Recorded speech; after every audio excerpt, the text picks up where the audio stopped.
If you own a business and you're looking to sell, one of the most common questions that comes up is, how do I know if my business is ready to sell? And what are the 7 things that I should be looking at to make sure that I'm ready to go and I get the maximum multiple or that A+ deal? I'm Scott Sylvan, coming to you live from Consulting Secrets on a perfect day to talk about business growth, opportunities, closing deals, and the 7 questions that you need to know about if you're ready or not. Coming to you live from Haleiwa, Oahu, one of my favorite places on earth. All right, so you're on this path, you want to sell. Hopefully you're taking a look 5 years, 4 years, 3 years, 2 years into the future and saying, hey, I think it's time for me to prepare my business to sell. And so one of the first and easiest things to take a look at is, can you step away from the business for 30 days?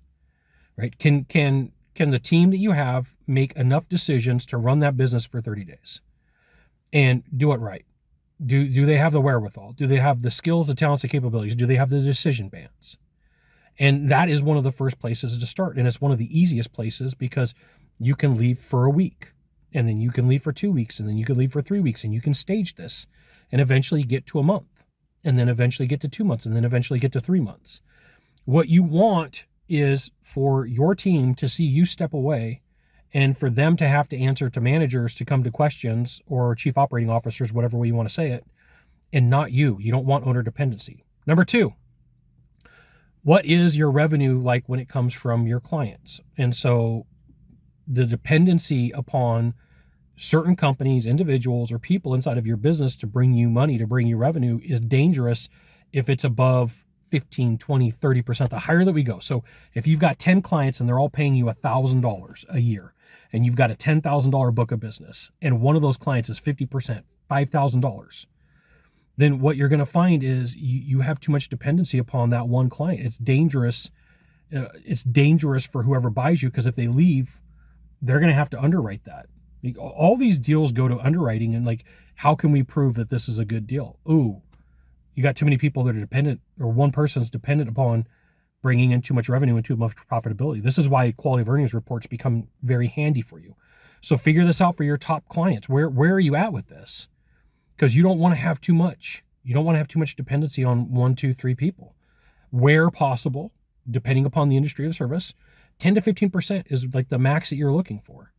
Because here's what's going to happen. Somebody leaves. You could find somebody at 10%. At 50%, it's hard. Number 3, are the financials closed on an X date? And an X date is this. If the books are done in January, right, and January's over, are the books closed by the 8th, 9th, or 10th of February? If the month of February is over, are the books closed by 8th, 9th, or 10th of March? If March is over, do you have consistent X date closing? And that's proof that you're maintaining your books. And I will share with you that inside of an organization, one of the most common places that you're going to struggle is for the person who's doing the books to tell you, hey, I can't do this for a million reasons. And they will find every excuse under the sun. Like, you need to be aware of this. If you offer to bring in help and say, I'll bring you help, they're going to try to do it on their own. You absolutely positively, this is a line in the sand that, in my mind, you may talk to somebody else and like, yeah, not that big of a deal. The reason that you want that X date purposely done is proof that you're paying attention to your books. It's proof that you know what's going on. Now, if you can tie this to a quality of earnings report yearly, you're in good position. Number 4, do you have documented SOPs for every core revenue generating process? Preferably every process in your business. But if you can find the 80-20 rule, what are the 8 out of 10 things that you have to have so that if somebody left, died, or got fired, you're covered? Those are the 3 reasons that you're going to need them, right? Somebody leaves, they die, they get fired.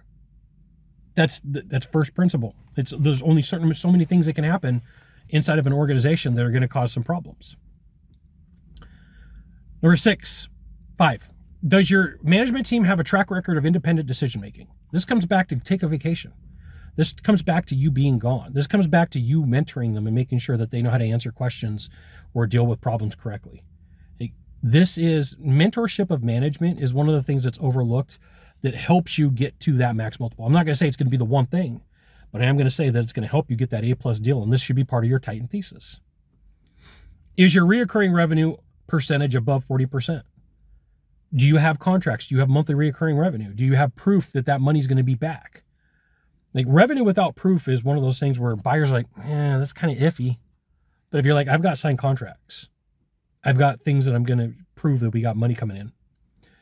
And to yourself, if you have a Titans thesis, you can ask yourself, would a buyer pay a premium for this business or would they give you a discount? Well, my belief is it's your business. You should get every cent out of it that you can.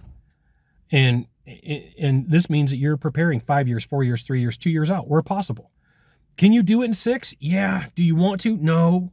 Can you do it in 18? Yeah. Do you want to? No. I'm going to tell you, it's not easy. You want as much opportunity to get it right and as much opportunity for error as you can so that you can get the maximum advantage to get the maximum multiple. You got one of 3 things to do from here. Just one of 3. Find the subscribe button. Ooh, that was bright. Click on it. Every time I send out a video, you'll get an update. 2, hit follow. 3, share this video with a friend. We'll see you soon. Thanks for watching.